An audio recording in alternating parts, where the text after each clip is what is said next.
السلام عليكم ورحمة الله وبركاته، ازيكم عاملين ايه؟ يا رب ان شاء الله تكونوا في خير وتكونوا في احسن حال دايما يا رب. النهارده معاكم الجبنة الكريمي. ما عندي قطعتين جبنة قريش او اي جبنة قريش، عندك قطعتين بس. عايزة تعملي 3، عايزة تعملي قطعة واحدة زي ما تحبي، الموجود عندك اشتغلي بيه. لو عندك بواقي جبنة قريش مكسرة هتشتغلي بيها برضو. دي الجبنة كنت حطاها في التلاجة كلها على بعض، فهتلاقوا قطع جبنة كده مقطعة عليها. بس عادي يعني، هي جبنة نظيفة وكويسة جدا. عايزة تشتغلي بقى في الكبة أو في الخلاط براحتك خالص. أنا حطيتهم هنا في الكبة، حطيت القطعتين الجبنة. طبعا الحليب أنا مش بنزل بالحليب مرة واحدة، بحط شوية بشوية. هي كوباية كانت معايا فبنزل شوية بشوية، هشوف هتحتاج معايا تاني ولا لأ. الحليب أنا كنت بحاول اخد القشطة بتاعته، لو انتي مش حباه تقيل، انت عايزة الجبنة بتاعتك تكون خفيفة ما تكونش دسمة. خلاص اعمليه بلبن منزوع الدسم. انما انا حبيتها يعني تكون دسمة شوية، فحطيت القشطة بتاعتها او الوش بتاع اللبن. الاضافات بقى زي ما تحبي، حابة تحطي شطة، حابة تحطي زيتون، حابة تحطي بسطرمة.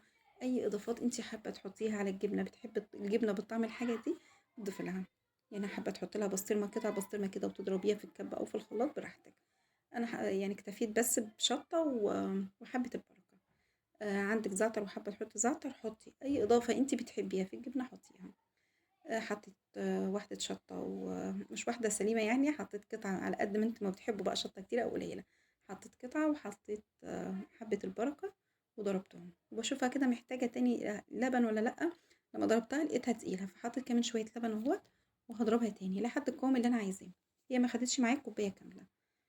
كده هضربها بقى كمان ضربة وخلاص على كده.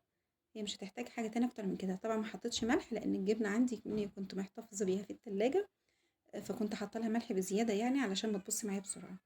فهلاقي الملح بتاعها كده مظبوط، ما كنتش محتاجه ملح تاني. وبرده بتدوقي الحاجه بتاعتك، لو محتاجه حط لها شويه وتضربيها كمان. هنا بقى بفضيها اهيت. القوام ده كان حلو. لو حباها تاني اخف بقى تزودي لها حاجه بسيطه بقى كده اللبن، ان هو القوام بتاعها كان حلو. بالنسبه بقى للعلب دي، العلب دي جميله جدا يعني، لو رحت اي مكان ولقيتي فيه العلب دي هاتيها بصراحه. العلبة ازاز وبغطاها، بتحتفظي بيها بحاجتك في التلاجة، ما بتلقطش ريحة. وما بتفضلش لو يعني حطيتي حاجة فيها توم، ما بتفضلش ريحة ثابتة، لأن الإزاز ما بيخليش الريحة بتاعت الحاجة ثابتة. بصراحة هي كانت جميلة جدا. هي المشكلة بس في الغطا البلاستيك، هو اللي ممكن الريحة بتاعته تفضل فيه شوية.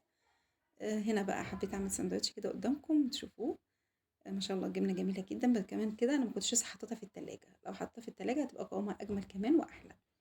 وزي ما قلت لك الاضافات اللي انت حباها. ويا رب ان شاء الله الفيديو يعجبكم، وبألف هنا وشفا. ما تنسوش بقى لايك وشير واشتراك في القناة. مع ألف سلامة، السلام عليكم.